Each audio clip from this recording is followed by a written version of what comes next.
Welcome everybody. Are we live streaming now? I'm just messing.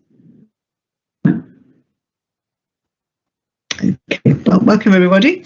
This is the Primary Care Commissioning Committee meeting in public. We've got some apologies. I've got apologies from Tonya Michaelides, Karen Borton, Katie Bugler, James Blythe, Lucy Waters, Jonathan Bates, and also John Anderson, I think, instead we're welcoming Mike Derry. Thank you. Welcome for coming today. So our meeting is being recorded and live streamed. And we just need to check that any declarations of interest, registered members, you've all got a copy of that. Are they up to date? Do we need to make any amendments? No, fine. And I think you've got a glossary for those who are listening in, an acronym buster that's on the website for members of the public. So we've got our three members, voting members here, Mark Wheelman, David Smith and myself. Minutes of the last meeting, the 16th of June. Members are asked to approve the minutes. Are you happy with the minutes of the last meeting? Good. Are there any outstanding actions, Andrew? There were some points around the finance actions, Mary's updating on premises drivers, and I know we had the meeting to talk about the finance reports, but just checking there aren't any other. All those actions complete? Yeah, there's nothing outstanding. I think we're covering one or two of the items on the agenda as well today. Thank you. Okay, good. I'm just going to ask for a slight shift in the agenda and move the remedial notices up the agenda to the section after the quality deep dive. So, Paul, I'm afraid you're going to have three items that run. I'm also going to put the GP survey together. So we're going to have a theme on quality all in one area, if people are happy with that. And then we'll move back to the finance and back on track. That's okay. Right, so the next item on the agenda was just to receive the committee report that I did for the governing body. That's just a note, that's just a summary of the previous meeting. So without further ado, I think we'll move into the first main item, which is the deep dive quality surveillance. Paul, are you going to lead on that for us? Obviously, yes, we've had a chance to look at the slides and things, so that would be helpful just to pull up the issues really that you want us to consider. Yeah, so I'll just give hopefully you've all had a chance to read the slides, but I'll just give a brief overview of these. So as shown on slide 3, the slides... Are you going to show the slides? Actually, yes. So someone able to...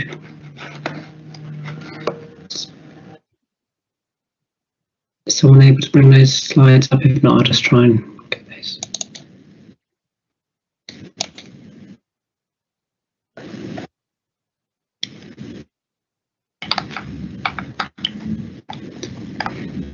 Sorry, I'm having problems trying to bring them up at the moment. It doesn't seem to be. Anybody else? Yeah. Let me try. Thank you. You carry on talking, Paul. Okay. So just on slide 3, just provides details of how quality is measured in South West London, and also a contracting update which covers the CQC, contractual changes, infection control, and KPI monitoring. Just moving to on the next slide, on slide 4, this provides some further details of how quality is measured in South West London under three areas: so patient safety, patient experience, and effectiveness. So, for example, under patient safety, a response to infection prevention control updates and CQC inspections where contractual concerns have been identified. There are a number of areas in which patient experience is monitored, such as the practice handling of complaints, feedback received from friends and family test results, NHS choices, and the National GP Patient Survey. And then just under effectiveness, as you'll see there, we review a wide range of practice performance data. So the next 3 slides just provide further detail on South West London's approach to quality improvement and some of the key stakeholders that we work with. As you'll see, the South West London approach covers 3 areas under supportive, proactive, educational.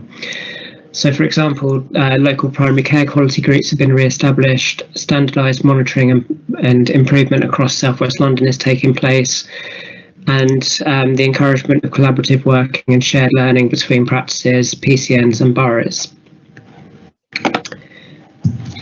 Just moving on to slide 8, this gives an update on the current CQC ratings across the 6 boroughs. For those that are rated overall requires improvement, the South West London Borough and primary care teams will be working closely with those practices to address the concerns identified and make necessary improvements. On slide 9, this provides some key issues identified by the CQC since the inspections were resumed last autumn. So, for example, you'll see a couple of items there, such as lack of evidence of learning from significant events and action taken in response to risk assessments.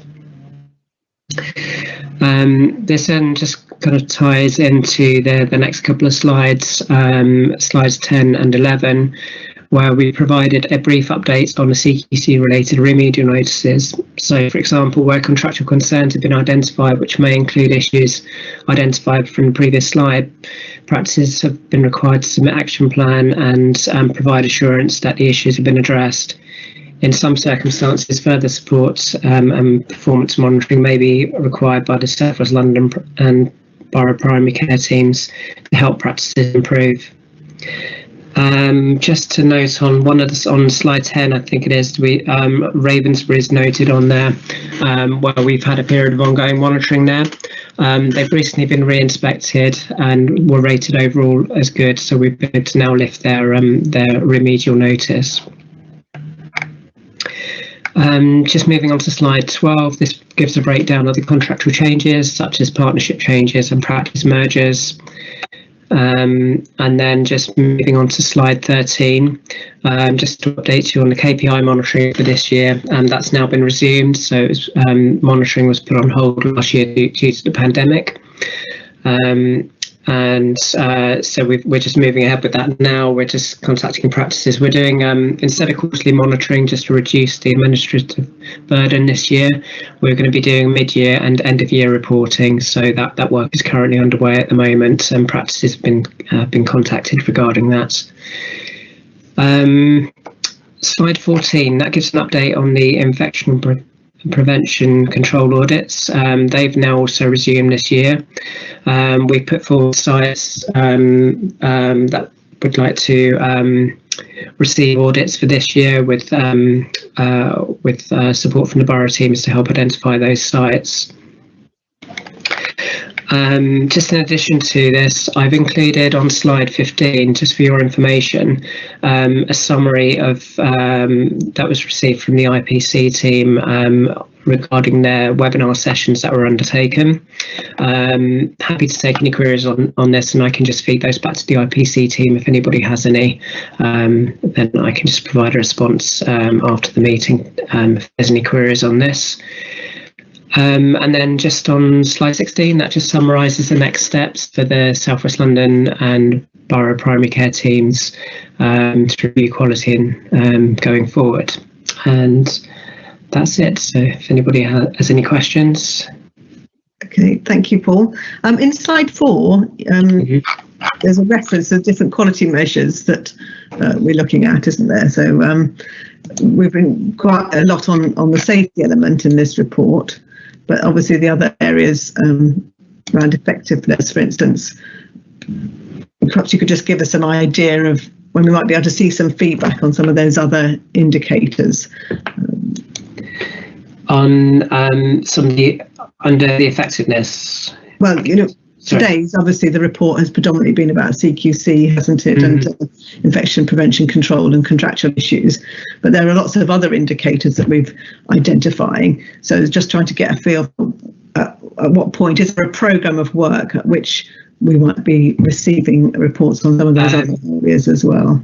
Yes, so for example, we've done a review of the GP patient survey results, which We've got those today, haven't we? These on today.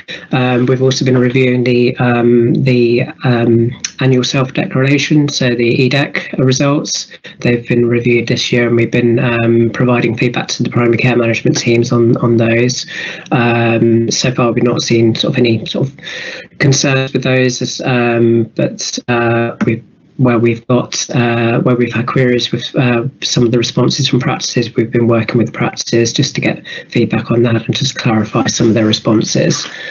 And then also moving forward with the KPIs as well. So as noted, we'll be monitoring the KPI responses, and should we have any queries with any of the responses, the data that we're receiving, we will work with the practices on those.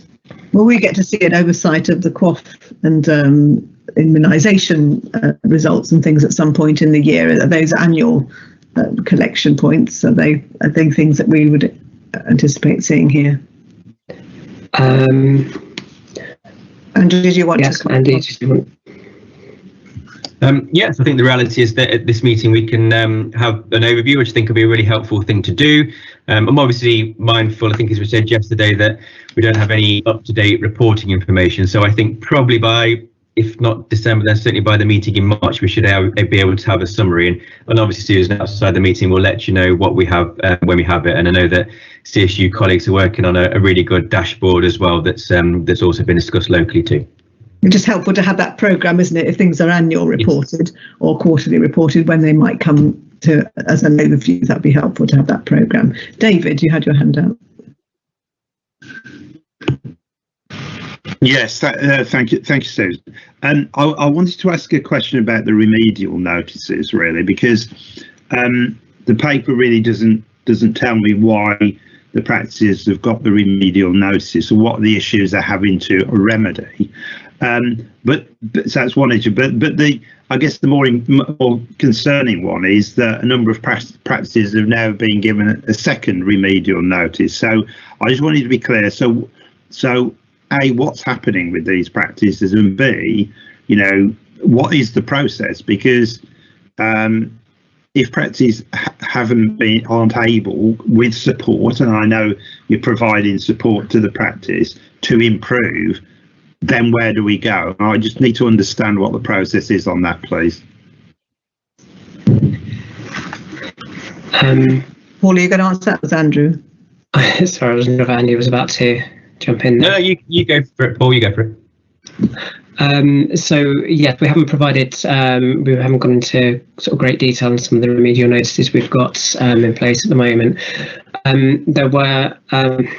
So these are in relation to any CQC related concerns. So, so for example, if a practice has been rated overall as requires improvement, or there's certain patient safety concerns that have been identified, we will investigate, and if we see any contractual concerns, then we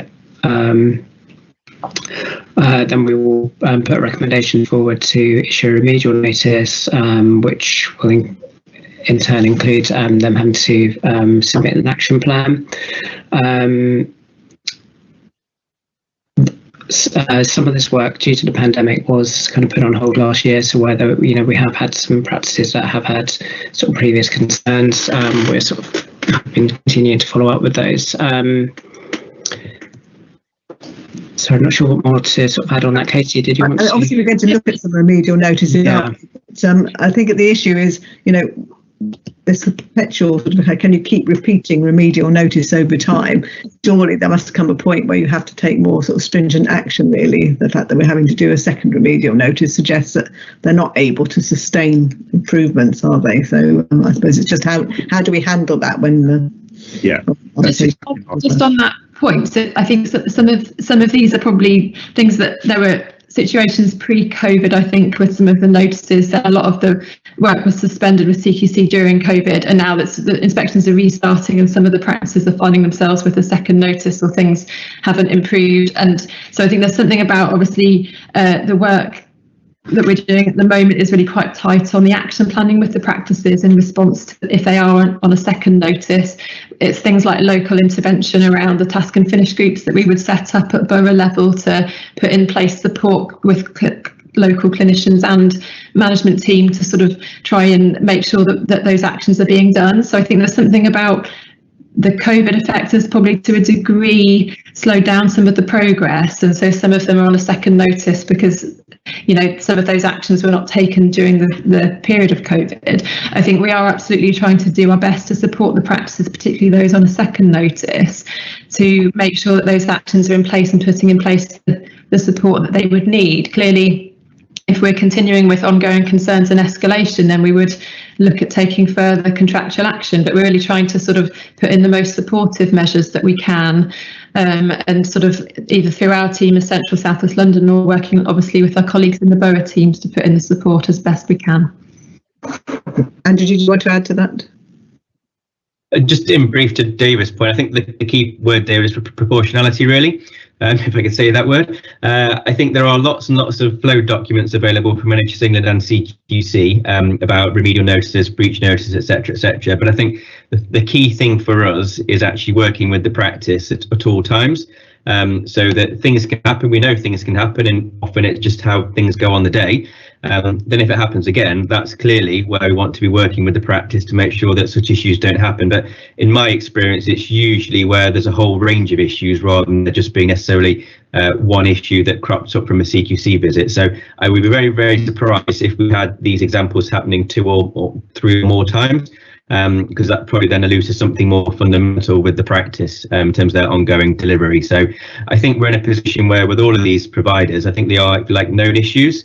And I know the local teams think the key thing for the primary care community to be cited on is that there are a lot of local work goes on, a lot of processes locally to try and support the practices along with the contractual action that we take, and then hopefully we don't get into this position again. So that's clearly the key point about the overall process, but in proportion to what we need to do from CQC.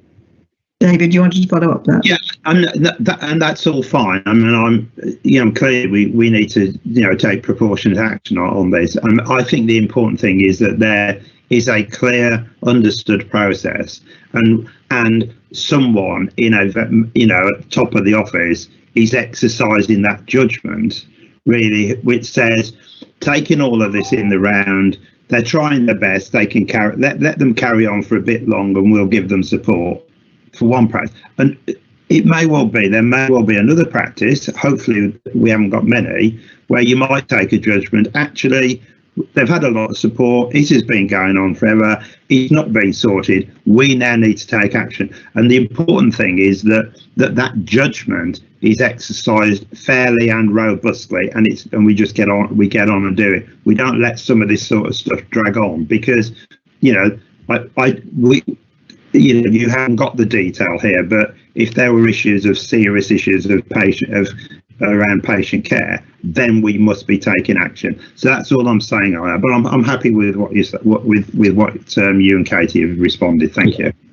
Very, very quickly, if there clearly is anything around patient safety, then that's usually identified immediately from CQC and actually triggers far more robust and immediate action than sort of remedial notice over several months.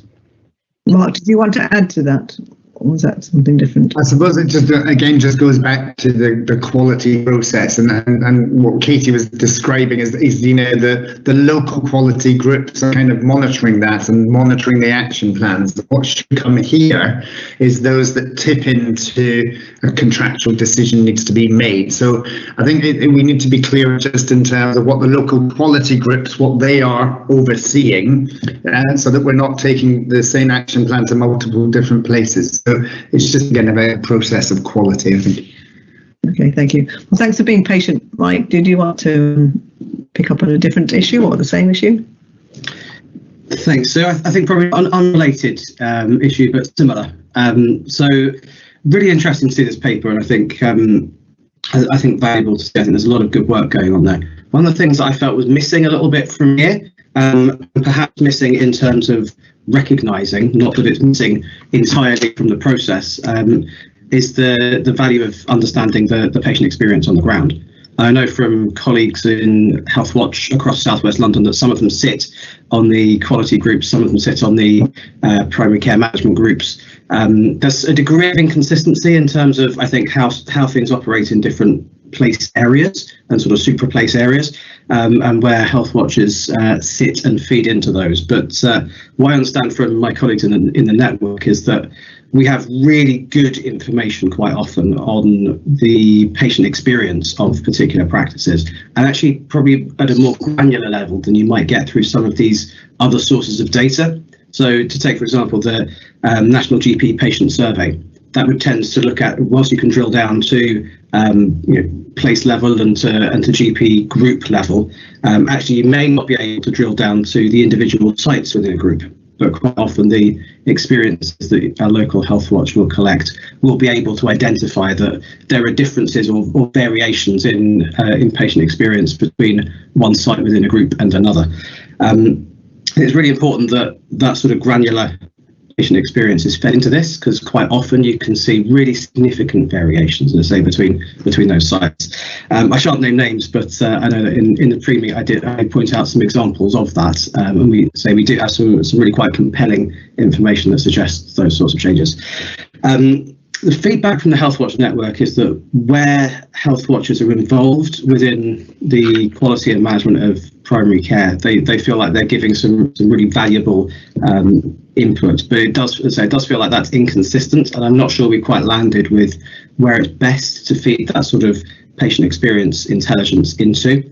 I haven't got a recommendation about whether we kind of just make a decision on should health watchers be feeding that in through PCMGs or primary care quality groups, or whether that should be for local sort of determination. But I think it would be really valuable to ensure that we are recognising that information comes in, that it's an essential part really of understanding the full picture of primary care quality, and just ensuring that it is taking place effectively across all of South West London.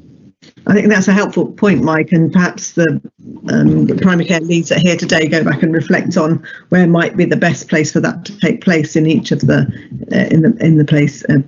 the borough committees. That would be helpful. Thank you. Bruno, you had your hand up. Yeah, I did, and what I had to ask, actually, it follows on very closely from what both Mark and Mike were saying about primary care quality groups.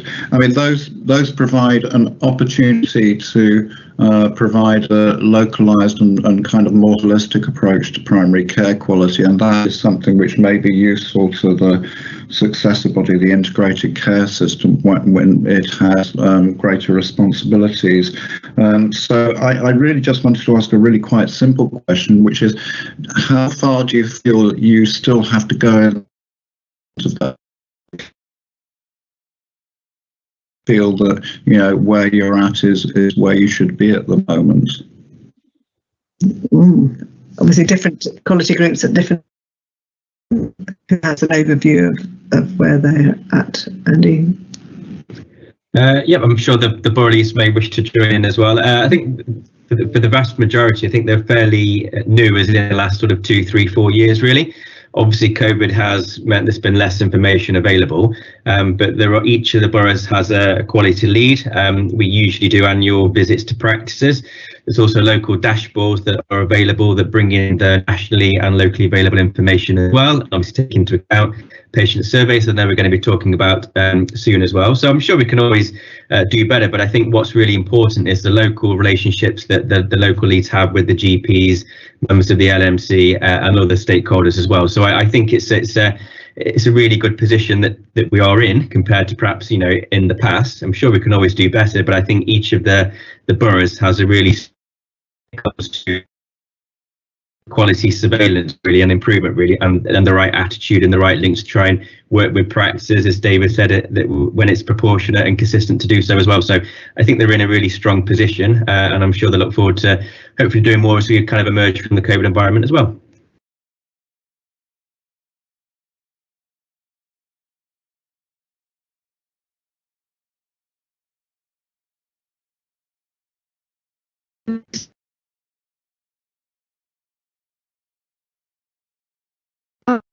We report that we've got a task and finish group working with GP Centre, which includes our quality improvement clinical lead, our quality lead, PCN clinical director,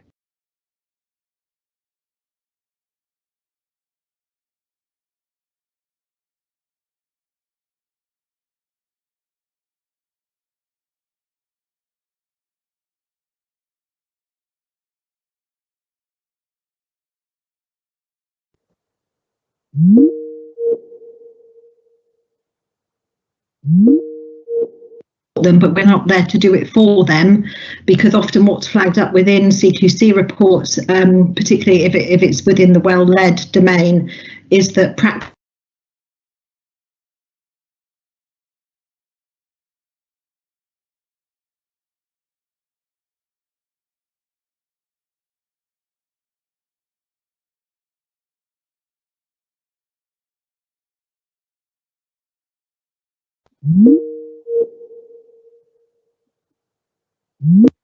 Mike was mentioning about how you get feedback from the health watchers about the patient experience and also the development of that quality group.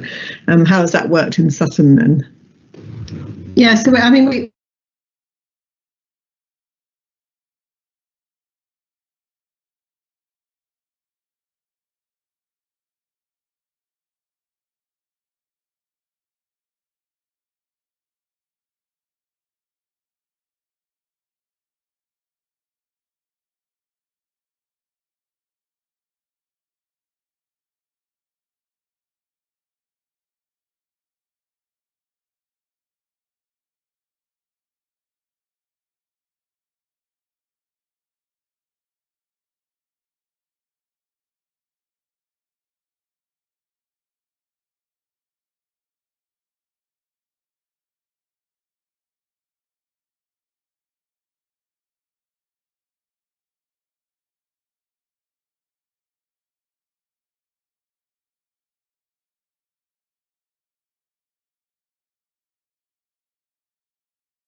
Anybody else got any other questions? I think it was really helpful. I was quite interested in slide 16, though. It talked about some of the common themes that are being identified. Perhaps in future we could have some idea of what those common themes are that people are having to address, so just we understand what the trends are, the challenges in quality in primary care. But that was very helpful to have that overview. Thank you, Paul. Now, because we're now talking about remedial notices, perhaps we should move on to the proposals that you've got coming through. Paul, did you want to take us through each in turn and we'll ask questions? Yes, I can take you through a couple of them. So Heartland Way, Kathy, my colleague Kathy will be presenting on this one. But if I could start with Cheam GP Centre, so just on the theme of second remedial notices. So this practice was first inspected in July 2019, and their report was published in September 2019, and they were rated overall requires improvement, and were issued a remedial notice. So following a period of ongoing support from the borough team, improvements have been sustained, and the primary care management group approved the lifting of the remedial notice in June 2020. However, unfortunately, in April of this year, the CQC re-inspected and published a report in June. The practice was rated overall requires improvement again. There were some similar themes from the previous reports around concerns relating to clinical governance, policies and procedures, management of significant events and complaints, staff training, risk management, and clinical review and audit processes. The paper just provides details of the contractual and regulatory concerns identified by the CQC, and the committee are asked to ratify Sutton Primary Care Management Group's decision to issue a second remedial notice to the practice. Just to note that the remedial notice has been issued, that was issued on the 29th of July. The practice was given 28 days to respond, and their response has been received and reviewed, and we've provided some feedback to the practice on this. And also just to note, which also tied into Sean's comment earlier, that the recommendation also from the PCMG was for a period of monitoring and support to the practice for assurance that the improvements have been sustained to prevent the practice from slipping into special measures. So the task and finish group set up, and also just to note as well, we will be doing some follow-up actions from the action plan from the remedial notice, so we're planning to do that in 6 months' time, which should time around the same again, but in doing this, it's just to provide some further assurance that those improvements have been sustained. Okay, David, did you want to make any comments? Mark? So we're ratifying the decision, obviously. It's an issue that David was really talking about, isn't it? That's sort of sustained, obviously making a close contact with the practice and expecting some difference really in the next steps, really. Okay, fine. So the next one was the Heartland Way remedial notice.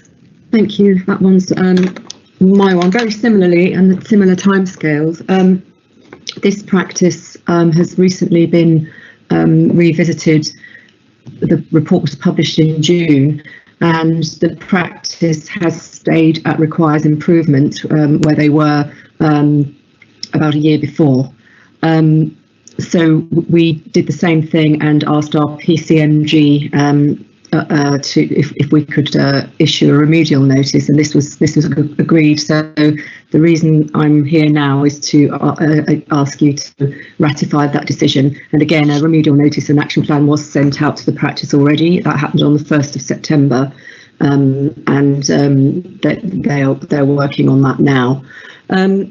This one was requires improvement in overall and in 3 areas at the visit last year, and a remedial notice was sent in March, including an action plan, and that action plan was completed really well and deemed to be satisfactory. And as per the South West London PCC agreed temporary arrangement to lift remedial notices under these circumstances during COVID, where we were satisfied that their response gave us enough reassurance.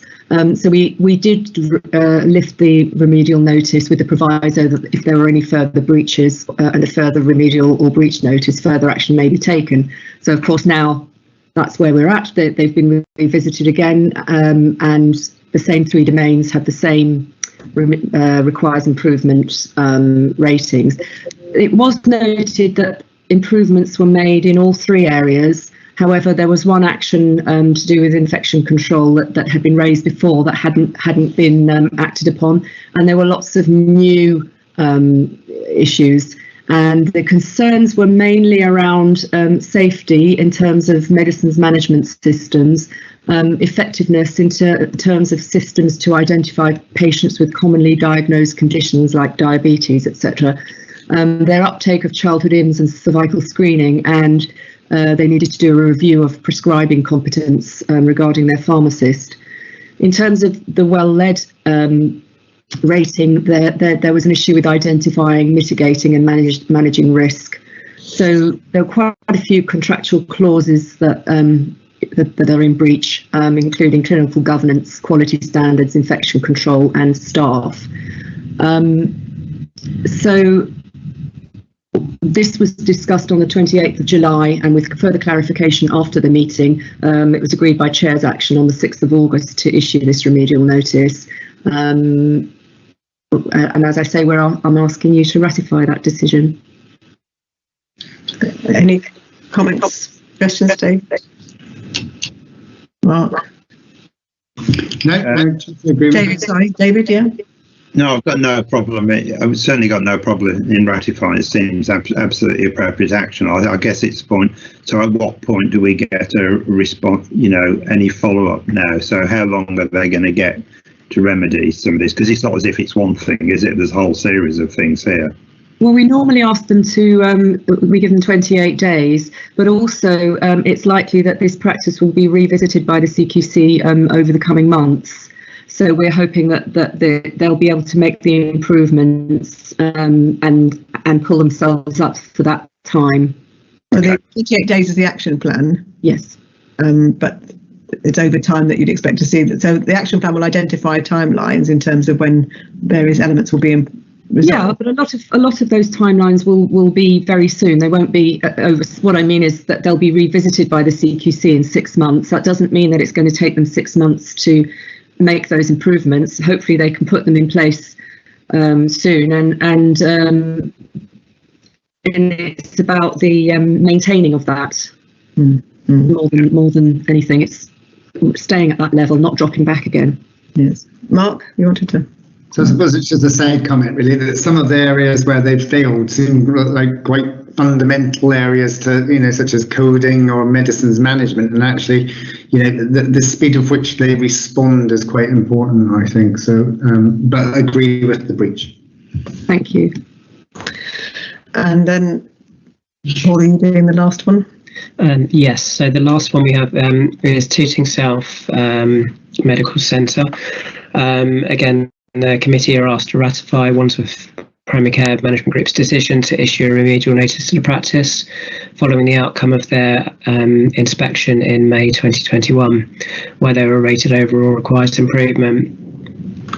Just to note with this one as well, they were inspected on the 5th of December 2019 and also rated requires improvement, but however, due to the pandemic, no contractual action could be taken at the time. In the most recent inspection, our services effective domain also dropped to inadequate as well. The paper provides details of the contractual and regulatory concerns identified, and also just to note that following the management group meeting, the remedial notice has been issued to the practice. That was done on the 14th of September, giving them 28 days to respond. And we've also met with the practice since then just to go through the actions and deal with any queries they may have with that. From my point of view, each of them, I'm sure the remedial notices are totally appropriate, and the diligence in terms of follow through and action plans is really important. For me, though, there seems to be a sort of when there's some learning across each of the practices, each of the areas when there's been remedial notice. Is there a common theme about why these practices appear to have such difficulties? Have they got, is it generally down to leadership and clinical governance capacity? Is it size of practice? Are there things that we need to think about strategically about why some of these practices have a problem? Was it just a random incident? I think some of this is down to sort of leadership issues. With regards to Tooting South, I don't know, I see Kate's got her hand. We'll jump in and give a bit more background with regards to this practice. Thank you, Susan. I was always just going to add really as well. I think it kind of links into the previous context.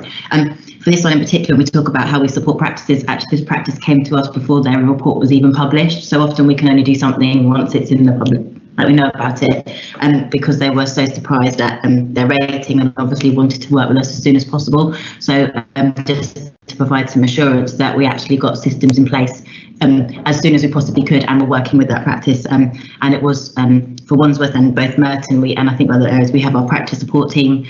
We also have the PCN were clearly aware of this and also provided support. So it was just to say, actually, in some of these instances, although we do have a very formal kind of channel of working with them, often through relationships and through the kind of support mechanisms that we already have in place, actually these are identified really early on. It's virtually probably sometime on the day they might call and say, actually we might need some help, and actually especially certain areas where there might be safe issues, and those are ones we pick up as soon as possible and kind of start working with them irrespective of the kind of deadlines that are within that kind of other action plan. So I just wanted to provide that assurance that we do still kind of pick it up and work with them as soon as we possibly can. And I should say for this instance as well, this was one of the first practices that had their re-inspection under the new regime. So CQC had changed kind of during COVID as well. So actually it was kind of, I think everyone was a bit surprised at the kind of new areas they were focusing on. And actually some of the areas around COVID, they hadn't taken that into account, specifically around medicines management, where lots of things weren't able to be done over COVID in terms of maybe some of the kind of specifics. So I think that was also some of the learning we had from that. So I think just wanted to let you know.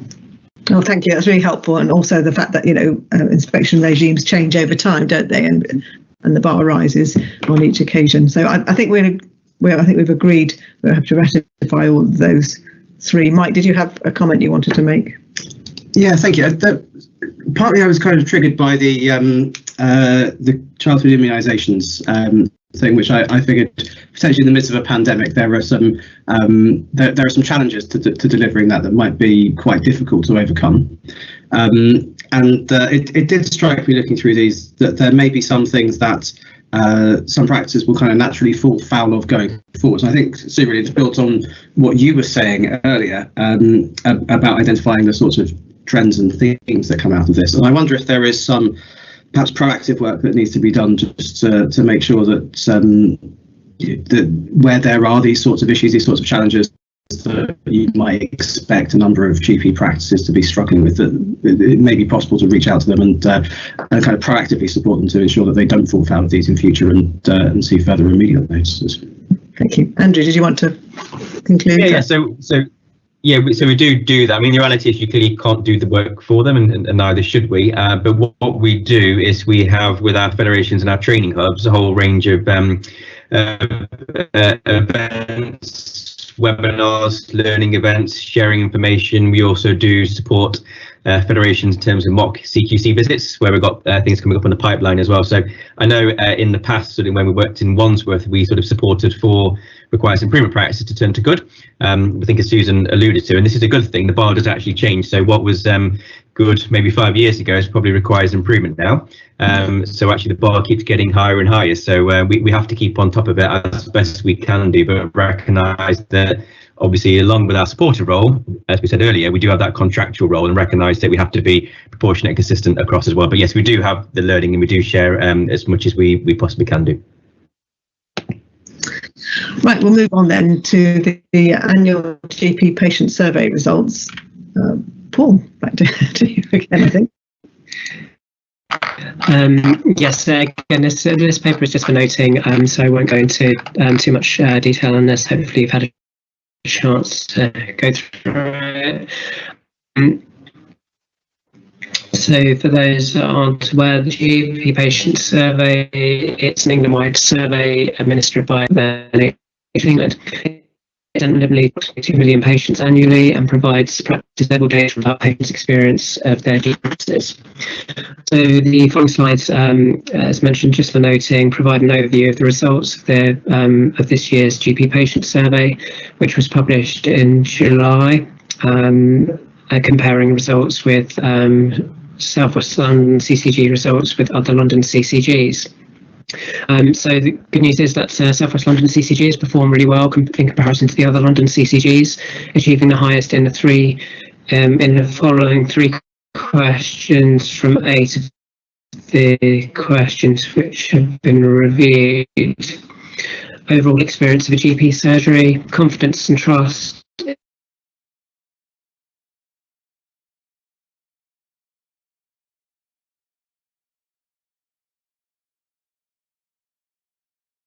In healthcare professional and helpfulness of receptionist.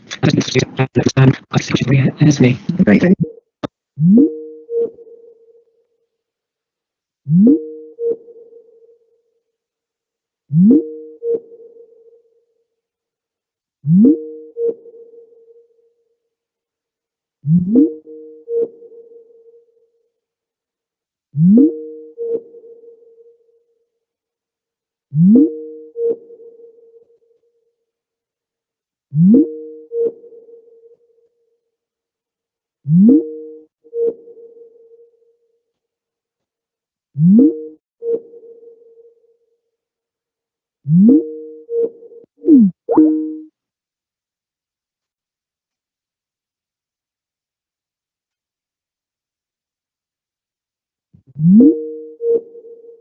Performing well in those GP domains, that we are picking that up at a local level and working with the practices, because I think that's the assurance this committee would need, really. Yeah, so that one's on me, really. So when I asked Paul to do a summary for the primary care committee, he actually did a 62-page Word document going through every single practice, comparing this year with last year, where there's a read across, and they're being taken to, if not already, the local PCMG meetings for both the discussion on trends but also the practice specific. And then obviously that ties into the discussion we just had around quality, to try and make sure that we look at patient access as just one lens of kind of quality overall. And as I'm sure Nicola and others will say, the patient survey is just it's always to be taken with a health warning, because clearly the actual numbers per practice can be quite low. So it's a good indication, but by no means be all and end all. But what I would say and echo Mark is that South West London, compared to not just last year but across all of London, is actually doing phenomenally well. So well done to everyone. Okay. Thank you. Nicola, did you want to add to that? Yeah, Andy sort of said what I was about to say, because we have this conversation every year. I have to, I'm really pleased. I think we need good news. You've got to get it wherever you can at the moment, haven't we? And so that's great. And there's probably a lot of people that this is a rewarding and good reflection of the work that they've done. But if we'd got rubbish results, I'd be saying the same thing, that actually you have to take this with a pinch of salt. It's not a great survey. It has pretty low response rates, very small samples for some practices. But some people said these things, so that's not important. It's just moderate response, really. And it's perspective. It absolutely, yeah. But I'm secretly quite chuffed, but I wouldn't be very nice. That's good. Kate, did you want to add anything? Thanks, Susan. It was just really to add from a local level. We obviously look at these at a local level through our quality review group and through our PCMG as well, so receive updates on this. And I think, as Nicola said, we use this at a local level to form part of the wider intelligence about practices. It's not looked at as a standalone, but obviously, things kind of start making sense when you kind of look at different bits of information and intelligence. So it's kind of just to say, we definitely look at it. And we do actually put systems in place, like our practice support team will also be informed on bits and pieces, but it isn't the be all and end all, but it's used to inform decisions, discussions, and add to that, rather than kind of make it the only kind of thing. So just to provide some assurance at a local level that we do look at it. Mike, did you want to ask something? Yes, I do. I think really at this point the only thing to add is what everyone else just said was largely what I wanted to add. I completely agree with what colleagues have just said. But this is a great example of where you can perhaps use Healthwatch data and information to triangulate sources of information like this. So I completely support what colleagues have said, but just wanted to fly the Healthwatch flag. Do make sure you have those conversations with your colleagues who may have some slightly more granular information locally. Thank you. Thank you very much. Good. Well done, everybody. We'll move on then to the finance update. Neil, do you want to take us through any key points that you want us to focus on? Yes, just give me 1 second. You got me on the hop now. I've given you lots of time. You did. I wasn't. I apologise. Right, okay, so I'm just going to pull up the finance report. So if I can take you to page 38 of the pack, so just giving you the overall position. So just to note that it will be basically in two parts. So there's the delegated primary care position, and then I'm going to take you on to some of the primary care transformation funding, just so that the committee are aware of all the sources of funds that we've got coming through.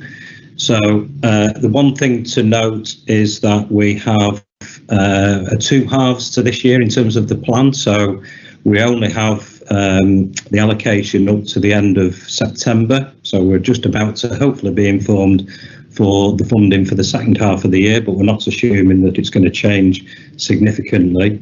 But that's one of the things you'll see on here, that it is only a 6-month plan that we've got in there. And that we have also received additional money for the Investment and Impact Fund and the Network Contract DES contract. So we've had our share of that. The other point to note is the additional roles reimbursement schemes. They've continued to come through. All the money for the full amount of money that the CCG had allocated is within the plan, and there is some central money left should we need to recruit, or if we are going to recruit above that minimum level. So I think overall, to say on the delegated budget that we are around a £1 million overspend, so that would be converting to 2 million as a full year effect. To note, that's probably pretty much in line with the underlying recurrent deficit position that the CCG has always had in place. So it hasn't deteriorated over that time. As we know, it is any overspend on this budget has to be met from the CCG's core allocation, and therefore just to note that we are in the overall CCG position reporting a break-even position. What we are going to look to do is to get into a little bit more detail to understand that overspend and what actions can be taken, because largely this budget is effectively a non-discretionary budget. It's very difficult to address those issues, but we just need to understand that in a bit more detail. So the slide 39 just gives an overview. To be honest, doesn't really tell a great deal, because most of the time we set a budget at the beginning of the year based on the plan and the contract. So you'll see that most of those are operating to the normal level, and therefore the deficit is more of a historical issue that we've got. And then if I take you on to slide 41, which is really around the primary care transformation. So we have received additional money in this year. You'll see on there's a primary care COVID support, which is some additional funding that we've received for primary care to maintain capacity. So that has come in and is fully committed to. And then in addition, we've got all the primary care transformation funding, which is coming through on a quarterly basis. At this point in time, we are assuming that all of that funding will be spent.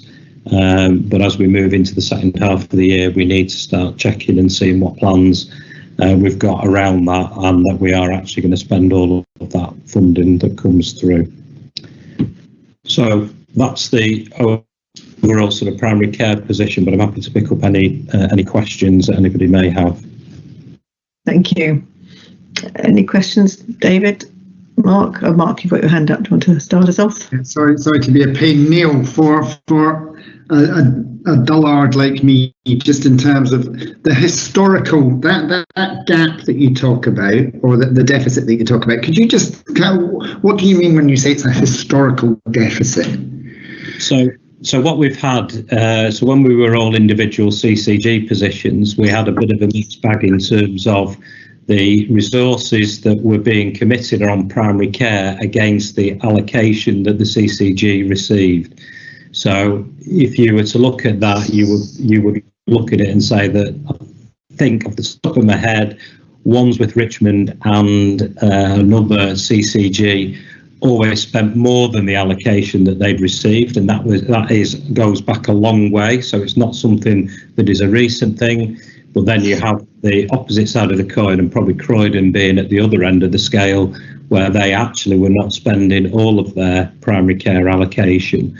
As we've now come together as one CCG, of course, all of that local, in a way, it doesn't go away, but it informs where we are, and that as a high level assumption, as a high level, we are 1 million or 2 million as an underlying recurrent deficit, which is broadly in line with where we were when South West London CCG was came into being. Yeah, that's just the thanks for that, Leo. That's really helpful, because I think just what I didn't want people to walk away from this meeting was, oh, and by the way, we've overspent by $1 million this year. Yeah, this is something that is ongoing, isn't it, and comes from when we were 6 CCGs. Indeed, yes. Okay, David, did you want to pick up anything? Well, no, just to add to that, but at some point that's going to have to be addressed. So in the setting of the budget, probably for next year rather than for H2, assuming that 2 million is there, it will have to be found from somewhere within the overall allocation, or £2 million is found from savings. But one way or another, the problem, as we were saying, the problem hasn't gone away, and it's actually in the overall position for this year. That effect is being covered because there's non-recurrent money around to cover it So in a sense, for the first 6 months of the year, it hasn't been that much of a problem. As it carries on, it will become a problem for probably going for the ICS into next year. But no, I haven't got any other comments, Susan. Okay, fine. Well, it's a helpful overview, and we'll sort of continue to see a finance report at each meeting. We thank you very much indeed. Okay, I'm going to move us on to the next item, which is the London operating model. I think we've all read it all. Don't test me on every page. I don't think I've managed all it, but do you want to just take us through then, Kazia? Good afternoon, my name is Kasia Gaj, and I'll be talking about the revised London operating model for commissioning of primary care. And yeah, I hope we all have read the paper, so I'm just going to highlight the key points for noting and for approval by the committee. So this London operating model is a complete refresh of the original document that was published in 2015. And its production and alignment with the more recently produced Memorandum of Understanding has been commissioned by the 5 systems in London, 5 CCGs, and undertaken under the direction of the 5 London CCG heads of primary care. This document sets out national NHS England policy associated with the commissioning of primary care, specifically GP services, and local policy and guidance agreed by the 5 CCGs in London that collectively comprise the London area. And this London operating model is applicable from 1st of April 2021 until the end of financial year, until 31st of March 2022. And then after March, there will be need to review the operating model. And it is because of NHS England and Improvement publishing in February 2021 plans to make further reforms to the system of health service commissioning and provision through the establishing of integrated care systems, ICSs. So this document doesn't reflect these future changes, because at the time of producing it, not all details were available, and all the legal process has not been yet complete. So I would like the committee to note that the London operating model should be applicable for this financial year, but will need further review leading up to the planned ICS reform in the next financial year. It just is worth noting that only material changes should be brought back to the PCC, and the non-material changes will be signed off by the relevant SRO for primary care in each CCG in mutual collaboration. The main material change to the previous London operating model is the legal services, which are no longer retained. So they used to be provided by NHS England, but under the delegated Commission of Primary Care arrangement, now the CCGs will have to secure and fund future legal advice associated with primary care services, any contractual queries, legal dispute, and so on. And it's worth also noting that the London-wide LMC has commented on the London operating model, and the comments have been reviewed and incorporated when appropriate into the document. If anyone's got detailed question about the document, I'm happy to take it offline and answer any details because I'm conscious of time. Like I said, it will be reviewed and changed by the 5 CCGs or ICSs after the ICS are formed. I'm assured that our terms of reference meets the expectations of the London, because you've had the London model before, haven't you? It's just a slight update of it, and that's what we built. Yes, and just to say that the governance arrangement for each CCG are slightly different, so the principles are the same, but each primary care committee in each area would vary slightly, and it's fine. It's in agreement with the model and with the MOU. And we've been party to the agreement of this document. We have been so Katie and I have been working closely with the rest of the system. So this is like a group work. And the issue about the changes in legal advice, that's been accommodated within the CCG. It has been accommodated. And South West London has sought its own legal advice previously on few occasions when it was needed. Okay. So it's not a big implication then? It's not. It's just now we can't, the NHS England just won't help. Thank you very much. Mike, did you want to ask a question? Thank you. Yeah, the question observation, I'm not quite sure which, but the inclusion of dental optometry and pharmacy services within the remit is interesting. There's some real positive opportunities there, but also some really significant challenges because some of those services are not performing very effectively at their current scale of commissioning. I note that the idea would perhaps be to have a lead area responsible for that, but presumably the responsibility, you can delegate the function, but the responsibility still sits with the ICS.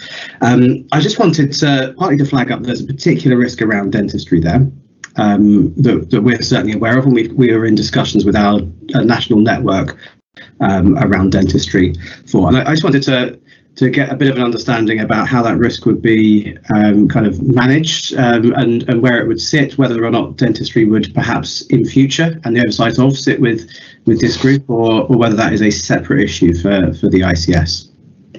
And did you want to respond to that? Yes, best as I can do right now. So I think there's a couple of key points, Mike. Obviously, we're moving to an ICS, so who knows what's going to happen in terms of governance and whether you need, I'm sure you might need some kind of primary care governance structure because it works well, but sort of what level of membership is clearly still to be decided nationally, so we'll wait to see on that one. And then I think Mark knows this better than me, I think the plans for dentists, pharmacy and optoms are going to be as is for the next 12 months, so still looked after by London. And then I think probably for the following financial year, it may well be one ICS leading it on behalf of the rest. But I don't think we're expecting to see anything in South West London for the foreseeable future. But I think Mark knows more than that. Mark, do you want to comment?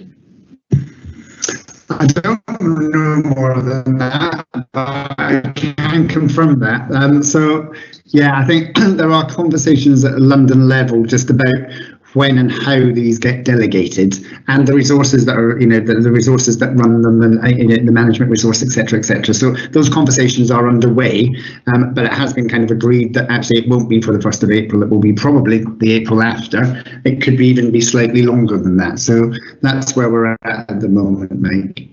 Okay, thank you. Well, we just take that to note then, Kasia, that's right, isn't it? Yeah, so, and just like this London operating model is to the GP services at the moment, yeah. Okay, thank you very much indeed for your work. Right, then we've got the Primary Care Management Group Borough reports. I think we can assume that committee members of attendees have read and noted them. Instead of going through them in detail, perhaps I could ask each of the borough leads in turn just to give us a sense of what it's feeling like in primary care in the boroughs at the moment as pressures continue in the system. Good to hear about positive responses, as well as some of the challenges you're facing. Would that be okay? So should we start with Croydon? Sure. So in Croydon, there is a lot of anxiety in the system at the moment in terms of the pressure on primary care. But there is also a lot of support going in to GP practice via our variation managers, but also we've got an inbound call centre which is helping with some of managing the calls that are COVID vaccine related, because we've been getting a lot of issues with practices not being able to answer some of their calls just because of the volumes coming through. And there is additional support being put in to help with CQC inspections, because we've had quite a few in Croydon. And we're looking at additional ways of supporting recruitment and retention, and linking into the training hubs and PCAS funding, etc., to kind of support general practice, because it is a difficult time, but there are things that we can do to support. Okay, thank you, Aisha. That's very helpful. Sorry, Mark, you've got your hand up. Will I just carry on doing the boroughs? Carry on. Sorry. That's right. Tanya, Kingston and Richmond, are you able to? Hi, Susan. It's Omid here. Not it's Tanya. Omid. Yes, I don't know why I've got Tanya down. No, Tanya was there last time. Didn't I? So I knew you were here. So apologies, Omid. I think very similar to what Aisha has just mentioned for Croydon. There's certainly still a lot of the anxieties and GPs feeling that the practices are under huge amounts of volume of contacts from patients, and they're trying to find new ways to innovate and try and manage that demand. Certainly a lot more with the digital ways of working, but obviously trying to maintain and keep up a significant level of face-to-face as well. So I think those are the real challenges that they're facing at the moment. I think the positive news is, like I say, there's lots of innovation going on out there. So I know lots of my practices are moving over to new ways of operating things like online consultations prior to the bigger rollout of our online consultation procurement that's happening. But also kind of how they're working together as PCNs within their membership footprint to enable kind of more efficiencies to be drawn out of it. And we're trying to build on that with some of the locality development work that we are shortly going to be undertaking in Richmond and Kingston, starting from next week, I think, going all the way through to February, where we hope to kind of get the multi-organisational stakeholder group together to discuss how we're going to kind of manage the kind of demand on the footprint, but as well as the kind of upcoming changes that are going to be required, keeping PCNs the cornerstone. Yeah, great. Okay, thank you. Sian, anything else from Sutton you want to? Hi. So the same, general practice is really, really busy. Our practices have decided to work together through the PCNs to deliver the COVID vaccination booster programme and flu.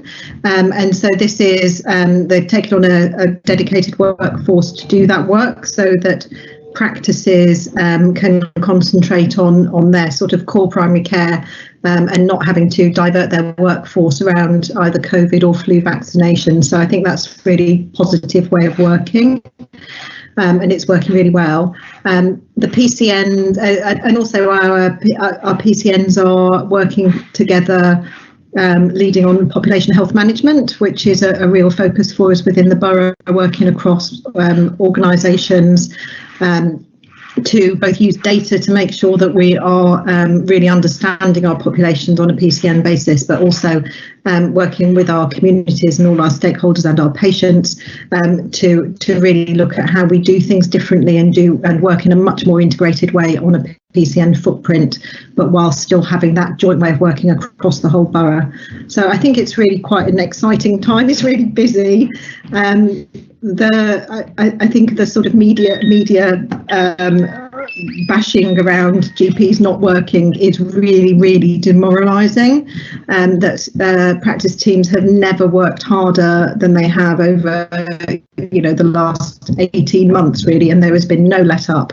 And patients constantly sort of repeating back the messages they hear about GPs aren't open, GPs aren't offering face-to-face appointments. It's just not the case, and they're working as hard as they can, and it's really, really hard when the perception is that they've got their feet up or they're all sitting at home or something. It's really not the case. So I think anything that can be done around the comms messages out about how busy general practice is would be really welcome. Kate Merton and Wandsworth, do you want to? I think I'd echo what everyone else has probably said. I don't think there's anything huge to kind of add to that. I do think as well, I think there is something around winter pressures and the planning going forward. I think that's quite clear at the moment, that there is something about how primary care, we've just said how busy they are, but how they're going to cope over the next couple of months as well. I think that's quite key. So thinking about that in terms of what we need to be putting in place or thinking about has become also a kind of priority as well. So I think just adding that in and looking and working with our clinicians and our primary care colleagues and the wider colleagues to think about what we might need to do going forward and how we might need to work locally different to support the wider system, but also kind of support general practice as well. I should add on a positive, I think, as everyone said, PCN working is going particularly well. Obviously, COVID and everything and the way that we have to deliver the vaccine programme has supported that. We are doing some OD work with our Wandsworth PCNs coming up in the next couple of months, just to kind of look at how they also might work together and think about the system as a whole. So we've got kind of innovative things coming online, but it's very much about finding capacity and time to be able to kind of have the headspace to also think about innovation. I think that's the challenge at the moment, isn't it, with primary care colleagues, is to really kind of have the day-to-day job, but also trying to think forward and how to plan effectively to kind of look at the best way we can utilise some of the new opportunities that are coming forward. Okay, thank you very much, Kate. Very helpful. Sorry, David, did you have any questions or observations from the borough reports? No. Mark, did you want to add anything? You're still there, Mark? Oh, yeah, still there. Sorry. You've gone from my screen, so. I was taking a sip of my tea. I'm owning up. So is there anything else you wanted to add on that item? No, that's fine for me. Well, thank you very much for all the work that you're doing in the boroughs, and yes, we hear a lot about the great work primary care are doing, but the challenges that they're facing. That's very helpful to have your insights. Are there any questions anybody else wanted to pick up? No. Okay, so I don't think we've got any public. Mike, you've got your hand up. Sorry. Just a quick question, probably more to do with the way that one of the things that's reported is minuted and any actions from it. But the issue of pressure on primary care and the request for support in getting that message out, will we take an action to pass that on to the respective comms and engagement teams within each place, or is there a South West London group that can pick that up? Is there any action that's coming from that? Andrew, did you want to respond to that? We did actually send a message out to all practice, I think first thing yesterday morning, with exactly as Sean said about how hard they're working, so the thank you, but also information by way of a post to put up in their waiting rooms or text for websites, just about how GPs and practices are working a little bit differently because of COVID. So the messages have gone out there, but I think as you quite rightly say, Mike, we need to keep pushing the message out there as well. So I think anything we can do, you can do, will be also appreciated. Thank you. Good. Nicola. Yeah, it's a very difficult message to nuance correctly at the moment, because we're worried about patients not presenting or feeling able to, perceiving that they can't get an appointment, and there's an awful lot in the press about that, and what we don't want is for people to assume they can't present and then sit on their symptoms or take them to A&E when that wouldn't be appropriate, and that therefore take a less good course of action. Versus actually primary care is really challenged, and we want to be able to use systems which ensure that patients can be assessed appropriately for then being sent into the right pathway, seen by the right person, seen face to face if necessary, but not if they don't need it, because and there are some real complexities in this system right now. So I think from a comms point of view, it's quite difficult to get this right. What's clearly not appropriate is when practice staff are abused by members of the public, and that's unacceptable. So we've just got to get the balance right here. Tricky. Good point. And we're working on it. Right. Okay, good. we've not had any public questions, so I'll move on to, is there any other business? David? Mark? No. Andrew? Anybody else? No, good, right. Well, I'll bring the meeting to a close then, and thank you very much. The date of our next meeting is the 15th of December, and it'll be a morning meeting. Sorry, Mark, did you want to say something? Oh, I still got my hand up, sorry. No. You just breathed. Anyway, thanks very much, everybody, and have a good day. Thanks. Thank you. Thanks, Susan. Bye-bye.